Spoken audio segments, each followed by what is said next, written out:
आइए English model paper का अगला क्वेश्चन देखते हैं जो हमारे यूपी बोर्ड में पूछा था। हमारा सेट क्या है 817 FF। आज क्वेश्चन देखेंगे क्या हम 16 to 20 मतलब 16 से 20 तक क्वेश्चन देखेंगे जो सप्लीमेंट्री के अंतर्गत 5 क्वेश्चन एमसीक्यू के आधार पर उठाता है। इसको पढ़ेंगे, पढ़कर क्वेश्चन का आंसर देंगे और इसमें का कोई एक कहानी मेंशन करेंगे। वैसे तो कहानी हम सब मेंशन करेंगे, एक एक वीडियो आपको बढ़िया से दे देंगे। ठीक, आइए देखते हैं question number of series 16 to 20 लिखा है choose the correct option to the answer the following question.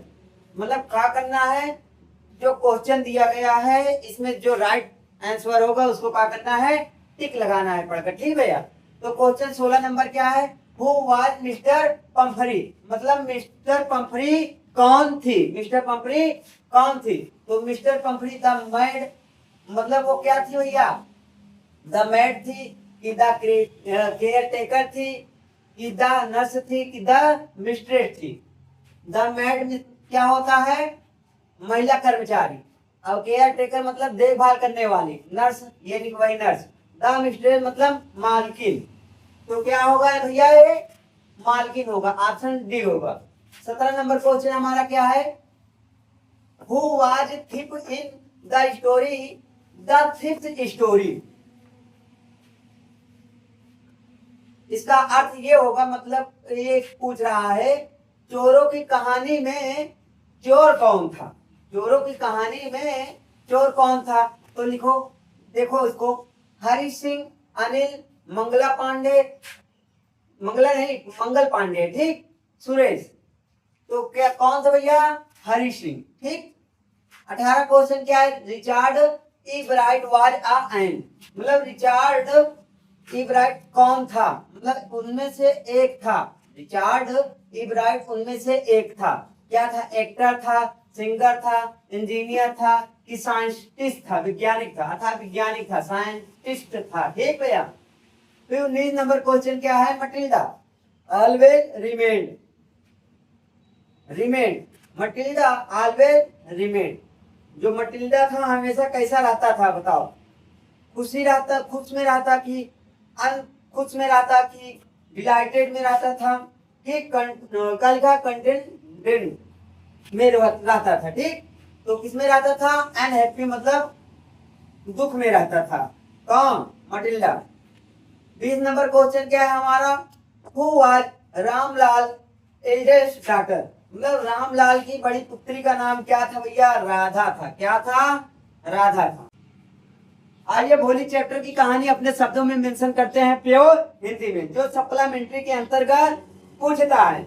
यहाँ से एमसीक्यू क्वेश्चन भी बनते हैं और लॉन्ग शॉर्ट क्वेश्चन आंसर भी बनते हैं भोली चैप्टर से। ठीक, तो इसका कहानी मेंशन करते हैं अपने शब्दों में। तो इसमें एक रामलाल नंबरदार थे, उनके 4 पुत्री और 3 पुत्र थे।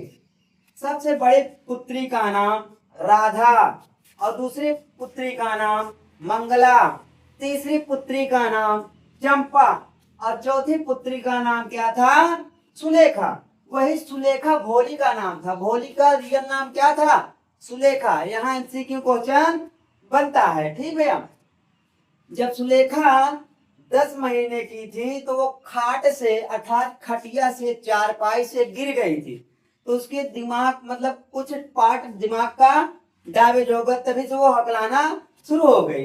अब जब भोली, फिर घटना घटा बाद में, जब भोली 2 वर्ष की हो गई तो उसके सब मतलब आंख को छोड़कर पूरे शरीर में क्या, एक स्मॉल पॉक्स उत्पन्न हो गया। स्मॉल पॉक्स मतलब जो पूरे शरीर में काला धब्बा टाइप का, मतलब कि फुंसी टाइप का बना देता है। ठीक, तो क्रूप लगता था, देखने में भद्दा लगता था। तो उसके मतलब माता पिता सोचने लगे कि ये इसका क्या होगा आगे की ओर, मान लो हकला भी रही है, इसके पूरे शरीर मतलब क्या हो गया, एकदम क्रूप। और जितने पुत्रियां थी मतलब सब देखने में अति सुंदर थी, मतलब शादी ब्याह उनका आसान हो जाता, आसानी में हो जाता, लेकिन इसका क्या होगा ये माँ बाप सोच रहे थे। ठीक, तो फिर एक मतलब क्या था, उसी ग्राम में समारोह हुआ, मतलब स्कूल का उद्घाटन हुआ, तो वहां एक तहसीलदार आए और एक एग्जाम्पल उनको मतलब दिए, कहे तुम अपने पुत्री को यहाँ पर एडमिशन कराओ ताकि गांव वाले देखकर लोग अपने पुत्रियों को पढ़ाएं। ठीक, तो उसने सोचा क्या करें यार, चलो घर में पूछते हैं तो बताते हैं। तो घर में राय लिया अपना, तो फिर कोई तरह उसको सुलेखा को वहां स्कूल भेजना सोचा। तो वहां की सब बातें की, तो सुलेखा को उस दिन क्या बढ़िया से, सुलेखा को उतना ध्यान किया नहीं किया जाता था, मतलब जो उनकी बड़ी बहनें थी, मतलब सुलेखा क्या था भोली की, वो उनका मतलब कि जितना उतारन कपड़ा था वो दे देती थी, वो अपना पहनती थी, उसको नया नया कपड़ा नहीं दिलाया जाता था, उसको घर में अलग ही रखा जाता था ना, क्योंकि वो देखने में सुंदर नहीं थी। कौन? भोली। उससे थोड़ा बहुत उनके बहन लोग भी घृणा भी हल्का फुल्का करती थी। ठीक, फिर क्या हुआ, तो वो भोली को आए उनके माता पिता, कहें चलो अब स्कूल तुम्हें जाना है। तो भोली को उस दिन बढ़िया से कहा करने लगे, नहला धुला के बढ़िया सजाने लगे। तो भोली घबरा गई, ये क्या करेंगे, तो सोचने लगी इसी प्रकार हमारी गैया एक थी चितकबरी टाइप के, उसको भी नहला धुला कर बढ़िया के तेल कज्जी लगा कर उसको काटिए थे, बाजार भेज दिए। काश हमको भी ना भेज दे, तो वो अपना हाथ खींचने लगी कि हम नहीं जाएंगे, हम नहीं जाएंगे। ठीक, भोली हकला के बोलती थी, अपने शब्दों में बोली होगी। ठीक, तो बाद में कहे मतलब उसके माता पिता बहला फुसला के धीरे धीरे ले गए, चलो। तो कहें चलो, भोली सोची तो इतना हमें सजा रहे हैं, बढ़िया से नए नए कपड़ा पहना रहे हैं, हो सके कोई हमको अच्छे स्थान पे, इससे अच्छे स्थान पे ले जाए। तो स्कूल में उसको ले गए। तो भोली एक कोने में बैठ गई, वहां पर डरते डरते बैठ गई। तो वहां की जो टीचर थी मैडम, भोली से पूछी कि आपका क्या नाम है। तो भोली ने नहीं बोला, तो क्या हुआ, इंटरवल हो गया। तो वो अकेली बैठी थी, तो बढ़िया एकदम शांत आवाज में, मीठी आवाज में टीचर ने बिना कुछ बोले उसको आराम से पूछा, तुम्हारा नाम क्या है। तो उसने बताया भोली। ठीक, मतलब हकला रही थी। कौन? भोली। तो कहे बहुत अच्छा, तुमने बहुत अच्छा किया है। तो टीचर ने उसको चित्र वाला क्या दिया, किताब। क्या दिया? किताब। तो धीरे धीरे कहे अब तुम दे लिया ना, इससे मतलब ये किताब पढ़ लोगी, तुम्हें इससे अच्छा बढ़िया किताब दिया जाएगा। तो भोली कही हाँ हम दे ले आएंगे। तो पढ़ना कंटिन्यू चालू हो गया। बाद में तब जैसे वो भोली क्या हुई, थोड़ा बहुत 10 वर्ष की हुई थी, मतलब कितने वर्ष की, जब मंगला की शादी हुई तो भोली कितने वर्ष की हो गई थी, 10 वर्ष की। यहाँ से एमसीक्यू क्वेश्चन उठाता है, कहाँ? भोली चैप्टर से। ठीक, आगे देखते हैं यहाँ से।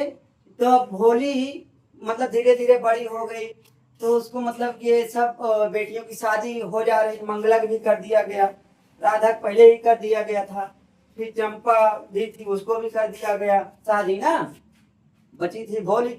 उसके माँ बाप सोचे अब भोली कैसे, तो एक विशंबर नाथ था, उससे बातचीत हुई भोली को शादी करने के लिए।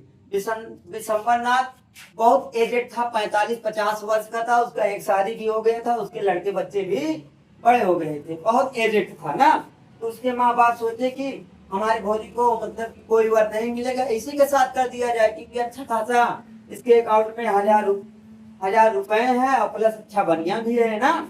तो ये सब सोचकर बातचीत हुआ। तो बारात आया कहाँ? भोली के द्वार पर था, रामलाल नंबर द्वार के द्वार पर। तो वहां सब बैठे। जैसे मांग में सिंदूर भरने की बारी आई, तो उसको अर्थात मांग में सिंदूर भरने की या वर पहना मतलब माला पहनाने की बारी आई, तो वो एक कोई महिला थी, उसका साड़ी हटा ली भोली के सर से। तो उसका मतलब दिखा कि उसका मतलब जो स्मॉल पॉक्स था, पूरा शरीर में धब्बा था, तो देखने में खराब लगता था। तो कहा नहीं हम शादी नहीं करेंगे। तो उसका दोस्त बोला तुम तो भी एजेड हो बे। तो कहा ये तो सही है, लेकिन इनसे हम 5000 रुपए मांग ही लेते हैं। ठीक, तो बहुत हट किया कि हम शादी नहीं करें। तो उसका बाप पगड़ी उतार कर ना विशंबर नाथ के पैरों में रख देता, भी नहीं माना। ठीक, वह सब देखती रही, भोली गिड़गिड़ाता रहा उसका बाप। तो भोली ने जब 5000 मतलब उसके पिता लाके रामलाल नंबरदार ने उसको दे दिया, तो कहे चलो और हम माला पहनाएंगे। ठीक, इतने भोली उठी, माला देखते हुए अग्नि कुंड में घाट, शादी नहीं करेंगे ना तुम्हारे साथ, आज ऐसे बर्ताव कर रहे तो कल कैसे करो। तो वहां सब लोग खड़े होकर देख रहे, कहना ये कैसे बोलने लगी, साफ साफ आवाज में बोले रही थी। कौन बोली?